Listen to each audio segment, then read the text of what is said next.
Chegamos então à nossa segunda aula do curso de capacitação de liderança.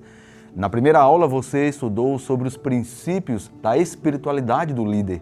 E agora vamos falar um pouco de missão. Por que a segunda aula é missão? Porque não é a igreja que detém uma missão, é a missão que detém uma igreja. Então, acompanhe comigo. A missão de Deus é a narrativa central de todo o cânon bíblico, como você sabe. Isso do Gênesis até o Apocalipse. As palavras do Novo Testamento em grego, que correspondem melhor ao conceito atual de missão e suas variantes, segundo alguns estudiosos, são pempo e apostelo. Ambas as palavras elas se referem ao ato de mandar e enviar, e esse é o significado delas. As Escrituras dizem que Deus enviou profetas. Por exemplo, lá em Lucas capítulo 11, 49 diz isso. Jesus enviou os 12 discípulos e enviou também a igreja. Mateus capítulo 10, capítulo 20 e verso 21 do Evangelho de João também fala isso. O Pai e Jesus enviaram o Espírito Santo. Está lá em João capítulo 14. Deste modo, o conceito bíblico básico de missão tem que ver com o envio ou ser enviado. Tem um autor chamado Doss. Ele diz o seguinte, em várias línguas modernas, incluindo a língua portuguesa, a palavra missão derivou dos termos em latim, mito, que é enviar, e mission, é envio. Segundo o missiólogo britânico Leslie Newbigin, ele diz que é importante definir a missão fazendo a distinção entre missão como dimensão de toda a vida da igreja e também missão como intenção primária de determinadas atividades. Ele exemplifica, para ficar mais fácil a compreensão, o que seriam as dimensões da missão. As muitas atividades da igreja, por exemplo, a obra interna da igreja, as comissões, os projetos de construção e reforma, limpeza, zeladoria e etc. O que seriam, então, as ações intencionais de missão? São as atividades que extrapolam a vida e a obra interna da igreja, atravessando fronteiras de fé, língua, cultura ou geografia. Newbigin, ele conclui dizendo que, uma vez que a igreja faz parte da missão, há uma dimensão missionária em tudo que ela faz. É interessante isso, não é verdade?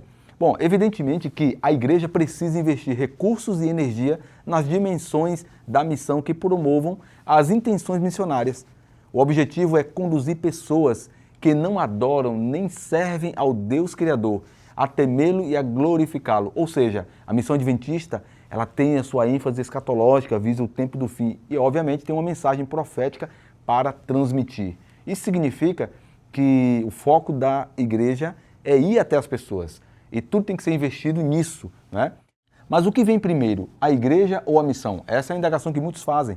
A igreja tem uma missão ou a missão tem uma igreja? E aí, o que você acha? De quem é a missão? É claro que nós sabemos que a missão é de Deus e antes mesmo da fundação do mundo, Deus estava em missão. De fato, um autor chamado Doss, ele tem razão, porque ele diz o seguinte, a missão divina é apresentada nas Escrituras como um pano de fundo cósmico, ou seja, a rebelião misteriosa de Lúcifer introduziu o mal no universo.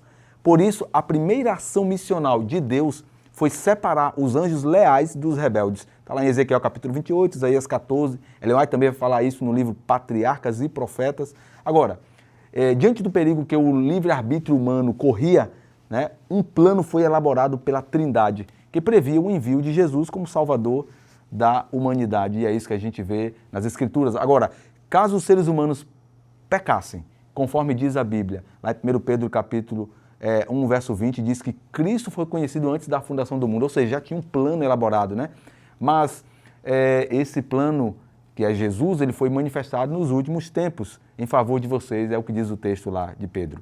Agora, lá em Efésios diz assim, antes da fundação do mundo, Deus nos escolheu nele para sermos santos e irrepreensíveis diante dele. Efésios capítulo 1, verso 4, é mais um texto que fala sobre esse plano de Deus.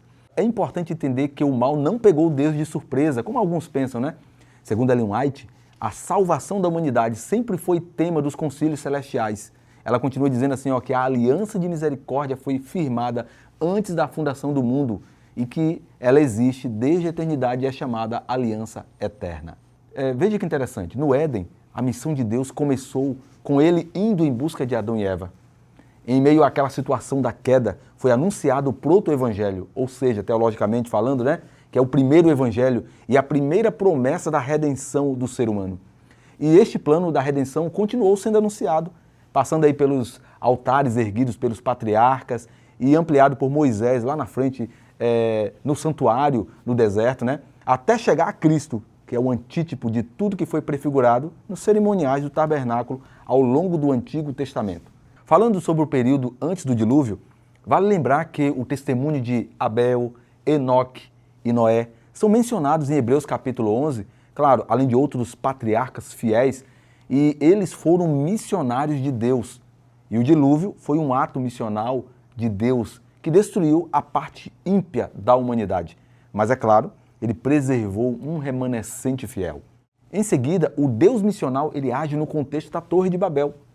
Para preservar a pureza espiritual, Deus agiu diversificando os idiomas e as culturas. E ali foi o momento da história em que aconteceu a terceira grande apostasia. Porque a primeira foi no Éden, a segunda foi no dilúvio. Agora, nesse contexto é que Deus chama Abraão.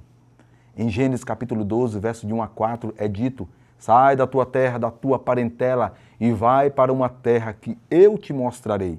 Farei de você uma grande nação, te abençoarei e engrandecerei o teu nome. Sê tu uma bênção. Interessante, queridos, é que a síntese do chamado de Deus a Abraão está na expressão sai e vai. Essa expressão vem do hebraico ler lehá. Sai por ti mesmo. Não foi um chamado assim para meramente uma mudança geográfica, mas tem a ver com identidade. Ler lehá tem a ver com identidade, é um chamado. Isso significa que Abraão só poderia ser representante de Deus se estivesse, claro, em missão. De igual forma, a igreja só faz sentido existir se tiver em missão.